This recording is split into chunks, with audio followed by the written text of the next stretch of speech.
COP28, a cornucopia of bad ideas, climate finance for loss and damage in the lead-up to COP28.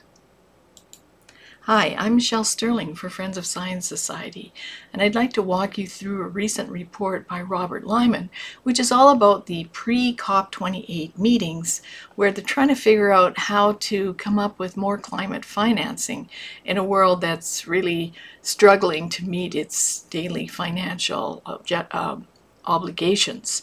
So in this report, we're talking about COP28. That means Conference of the Parties. These are the countries that signed on to the Rio Declaration back in 1992, where they were planning to reduce global emissions. So, of course, global emissions have gone up progressively over the years, and now we're at the 28th meeting to try and reverse that.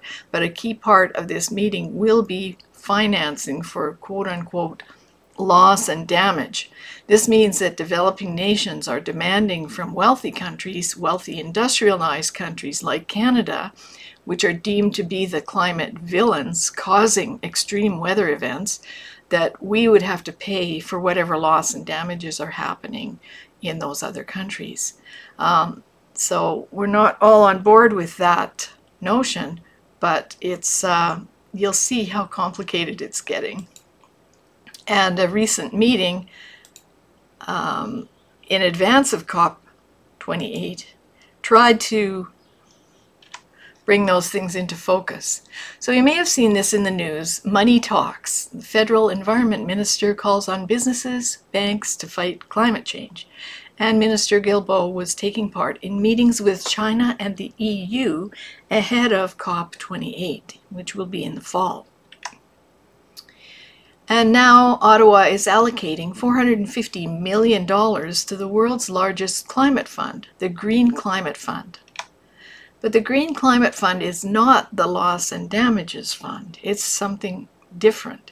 This was set up just around the Paris Agreement, and the plan was to get $100 billion a year from the West that would be granted to developing nations.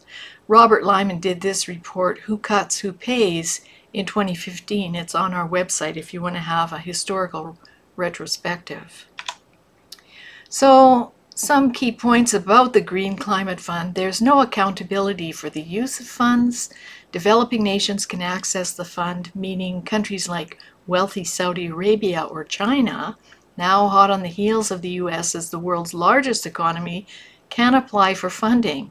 Meanwhile, bankrupt Greece, which is part of the OECD Annex II countries, must pay in. The Green Climate Fund was set up as part of the Paris Agreement in 2015 and has never been fully funded to date. So the report we'll be talking about is written by Robert Lyman. It's called A Cornucopia of Bad Ideas, and it reviews the ideas that came out of a climate finance session. So COP28 beckons, and in COP27, after 2 weeks of extensive negotiation, COP27 concluded with an implementation plan and historic deal for loss and damage funding.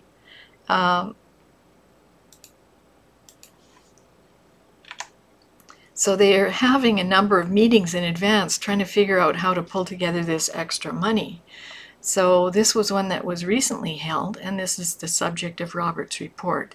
It was under the chairmanship of French President Emmanuel Macron. And the summit in figures, there were 300 international states, organizations, civil society representatives there. There were 6 round tables, 50 side events, 70 private sector partners and philanthropists, 100 heads of state, 40 international organizations, and 120 NGOs, non-governmental organizations, or coalitions. And they're asking, why do we need a new global financing pact? Well, I guess the answer would be because everyone's broke. Public debt is at record levels in all countries. Now, you would think this would be a time that they wouldn't go off the deep end into a new climate finance project, because it's clear that most countries are struggling, but they're more concerned about net zero objective and the SDG targets than they are about keeping economies alive in the industrialized world. And at this meeting, they came up with new mechanisms for extracting money from the wealthier countries like Canada.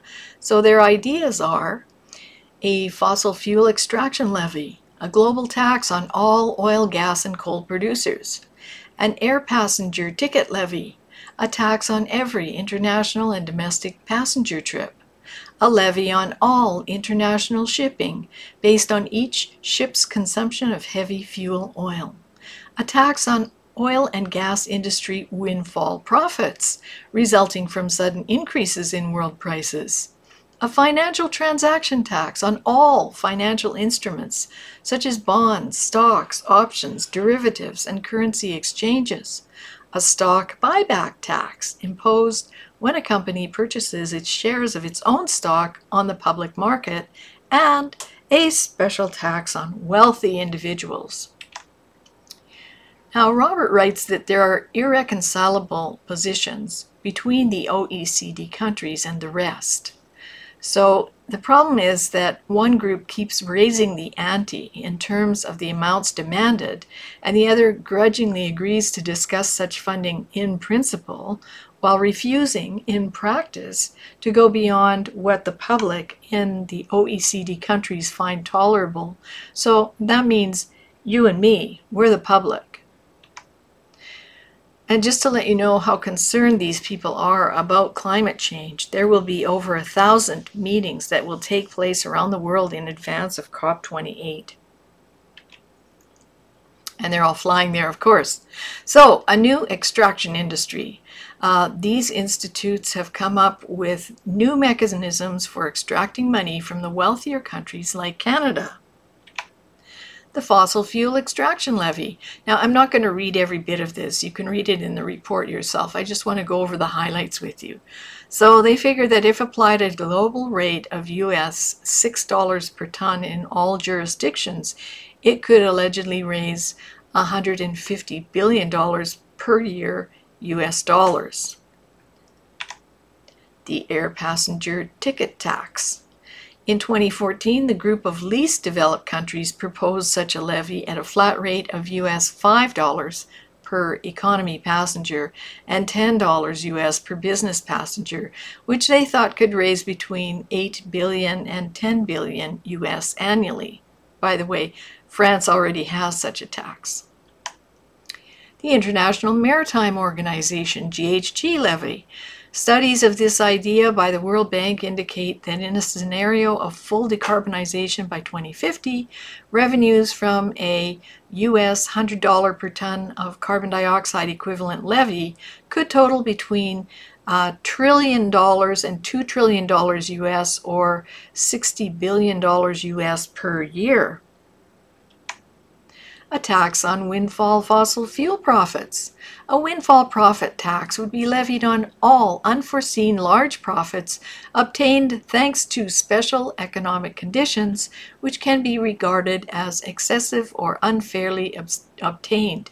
Well, that's funny, because Robert notes here the proponents of such taxes seem to have no sense of irony, and they would undoubtedly object to anyone proposing special rebates of taxes paid by companies due to special adverse economic conditions that no one could have predicted. A financial transaction tax. So this is a fairly complicated section. I won't read all the details, but obviously taxing every kind of financial instrument and contracts like bonds, stocks, options, derivatives, putting a financial transaction tax on that could be quite onerous. It could be quite abundant in terms of money. Here, the U.S. Congressional Budget Office estimated if the rate was set at 0.1%, it could generate 77.7 billion US dollars per year. However, that same report, and there's a long passage in Robert Lyman's report, this is just a couple of highlights, that it would make asset prices less stable, it would create more volatility in prices, and household wealth would decline with the reduction in asset prices, which would lower consumption and more. So there are lots of negative side effects. And of course, other taxes. So there's growing interest on the part of the climate community in applying a tax on stock buybacks, a wealth tax, new taxes or tax incentives on high carbon or green savings schemes, pension products, and requiring banks to adjust their lending rates based on the perceived sustainability of the investment. So, in fact, there is a stock buyback tax at the rate of 1% already in the U.S. Inflation Reduction Act, and it's expected to raise about $74 billion for the next 10 years. And a wealth tax would allegedly be imposed not only on the assets owned by the very wealthiest people of the world, but the IMF has recently called for the introduction of wealth taxes. So, of course, once implemented, it would be easy to revise the definition of who is wealthy. Oh, and by the way, Sweden is not only going to be wanting to tax you for flying, but they'll also shame you. But that's another report. I'll do another one on that later this week. So Robert's comments are that in the lead up to COP28, there'll be many more discussions concerning how to raise the funds that would be required to meet the loss and damage compensation objective and the two other forms of climate-related funding that receive considerable attention at COP27. And these were the demands for much elevated funding of climate mitigation and climate adaptation. Look at this, though. The numbers change with every meeting, but the group of 99 countries demanded at least $1.7 trillion US per year for mitigation over the period of 2025 to 2030, and about $600 billion per year for adaptation, and an unspecified but essentially limitless amount for loss and damage. So the only real commitments to date are to provide up to $100 billion per year in climate aid, and that target, it appears, will only be reached this year. And so that's referring to the Green Climate Fund that I talked about at the beginning. And Robert Lyman says that it seems inevitable that COP28 will fail to make significant progress in resolving the financing issues. For that, the people in the OECD countries should be very grateful. Well, I agree with that last comment, that's for sure. It's like we're a money tree in the West. Every nation in the world is suffering due to COVID lockdowns and the breakup of the global supply chains.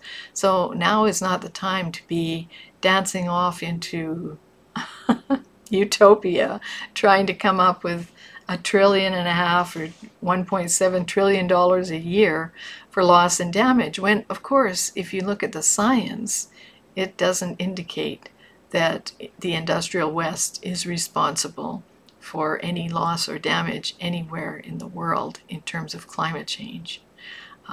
So, carbon dioxide is not the control knob that can fine-tune climate. So this is just another wealth transfer, which is what was it, Otmar, one of the early activists in the climate world said, don't delude yourself that this is about climate change. It's really a global wealth transfer. And that's certainly what all these discussions seem to be about, right? So we have to be ready to stand up and tell our governments not to participate in this kind of nonsense. And one way we can do that is if you come to our event this fall called Break Free from Climate Tyranny, Evidence Over Ideology. You'll hear Robert Lyman himself, he's an energy economist. He'll be talking about when will climate policy hit the wall. And we'll also have Dr. Ian Clark, Emeritus Professor from the University of Ottawa, giving a reality check on climate and net zero. So this is one way that you can break free from climate tyranny, by informing yourself about the facts and about the implications of these policies. So our event is it's really big fun. It goes from 6 to 9 p.m. It'll be on October the 17th. It's at the Red and White Club in Calgary at McMahon Stadium. Beautiful facility, fabulous catering. We have a buffet dinner included in the ticket. There's free parking on site after 6 p.m. Very easy to get there by LRT. And you can order your early bird tickets right now, up to the end of the month only though. July 31st, that's when it ends. So I hope that you will have a look at our website. We've got more information there about the speakers and about the content of their talks. And I hope that you'll get a ticket and join us. You know, Friends of Science, we're going into our 21st year of operation. We're a very small nonprofit. We provide information to the public free of charge. Our event that I just talked about is really a break-even event for us. It's not a fundraiser. And our objective is to provide tickets at the most affordable price possible, and to provide the public with a really great evening where they can meet some of us, where they can hear very informed speakers, and where they can network a little bit with other people there. So please consider getting a ticket. You can get a discount if you're a member, so you can join us online. So just go to www.friendsofscience.org and you can see all the information there. I appreciate that you sat through this rather long presentation, and I hope that it gave you good information about what's happening to your wallet when you're not looking and when the media is not covering any of this, right?